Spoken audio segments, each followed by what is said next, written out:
Hi people, welcome back. Today I'm drawing one of my characters out of my comic project, specifically the infamous knight Sir Lancelot, and I figured that today I would talk about how I design this character and how I go about putting characters together in general.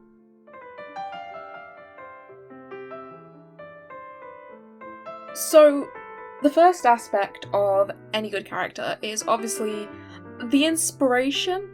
While some people, I assume, have the ability to pull characters out of thin air, I always find that it's good to have a core inspiration for a character, even if that's just a key characteristic of another character you like. Having a base to build off is always very useful, to me especially. For Lancelot here, I obviously had all of the numerous source materials of his many different legends to work off.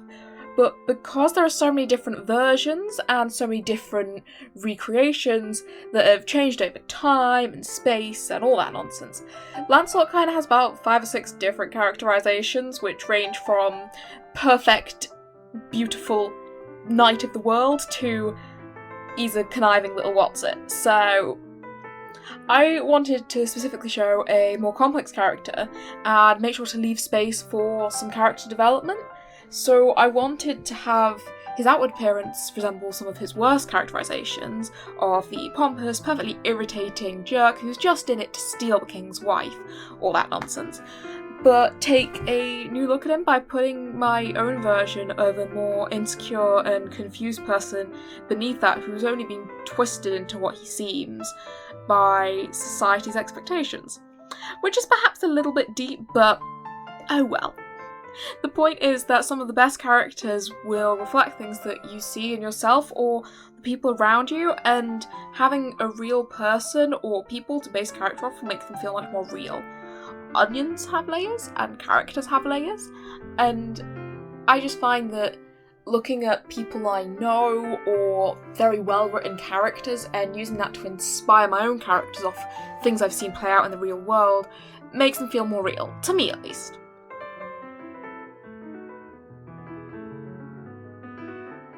The next thing I tend to think about with my characters is their backstory. Now, I know who they are and how their personality will affect the plot. I also have to work out how they became the way they are, because that will also influence the plot, obviously. Even if I don't ever reveal to the audience where the story came from, if I've got some idea of where they came from, then I can drop little hints that just gives the character more depth, and also if a situation arises that might have an impact on their past, it's an opportunity to bring that up. For Lancelot, his standard legend backstory is that he was raised by the magical Lady of the Lake and only discovered his true heritage as the son of King Ban of Benoic in France later, and I decided to add this by having him know that it was prophesied that he would one day be Arthur's greatest and most beloved knight, to kind of give that sort of pressure of this is just a kid who's grown up in a hut in the lake with his mum, and he knows that one day he's going to influence the world, and I like the idea that that's maybe what pressured him into being the perfect ideal knight, even though he's actually quite a nice, reasonable person underneath all that.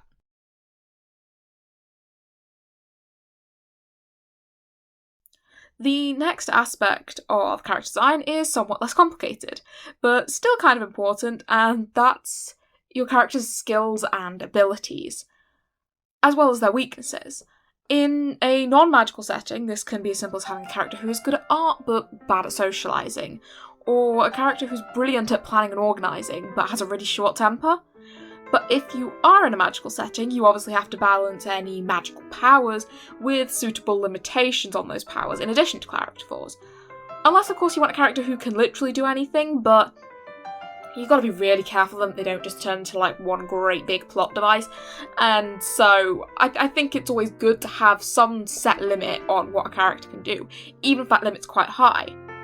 Now, in the specific case of Lancelot, he's a non-magical character, but in a magical land.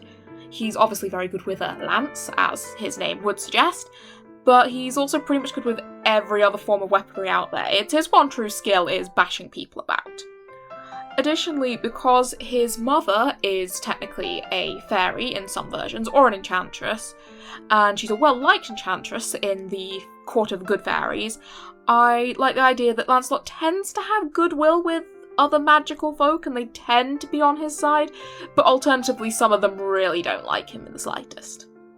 In terms of his weaknesses, he's far too trusting, and he lets people trick him into situations that he really shouldn't be in, and he follows the strict rules of chivalry and all these different things that these different people are telling him he should be so strictly that people tend to take advantage of it.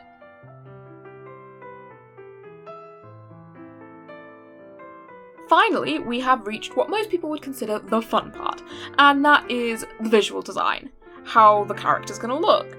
Once again, this kind of depends on the context of the story. People usually say a character design should tell you something about your character, just from how they look, but I really think it should tell them what you want them to know when they first look at them.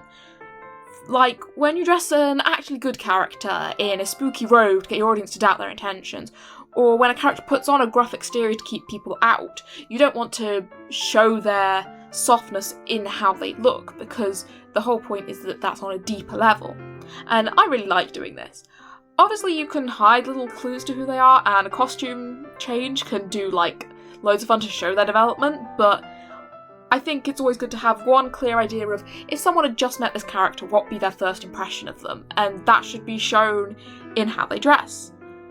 For Lancelot, I thought long and hard about who is the most irritating knight character I have ever come across. And then I remembered Prince Charming from Shrek. I used his design to inspire how Lancelot would look, especially his golden hair and his blue eyes. I also designed some of Lancelot's casual clothes to look like his, but because they kind of share the medieval fantasy genre, most of my characters have somewhat similar clothes to him anyway, so I'm not sure that's a direct parallel. Lancelot also obviously needs a suit of armour to fight in, because his main skill is fighting people, and I figured I would give him an extra fancy cape, not only to make him seem more pretentious, but also so that I didn't have to draw as much detail on the armour and could choose to hide bits, wouldn't have to learn how to draw the back of armour, and because I'm a cheat, basically. But it's for the aesthetic, Because Lancelot's whole deal is being the perfect and spotless knight, I specifically didn't include any hints about who he is on the inside in his initial design.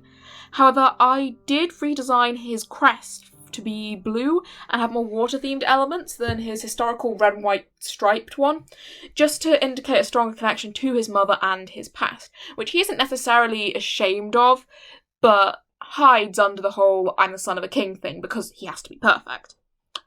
Obviously, as the comic progresses, if I ever get that far, and he starts to let some of his barriers down and realise he doesn't have to be perfect all the time, I think I might redesign him to have a less polished appearance, but we'll cross that bridge when we get to it.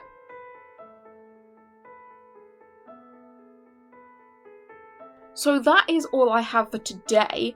I hope you enjoyed this video. Comment down below what your favourite part of character design is, and maybe leave a like.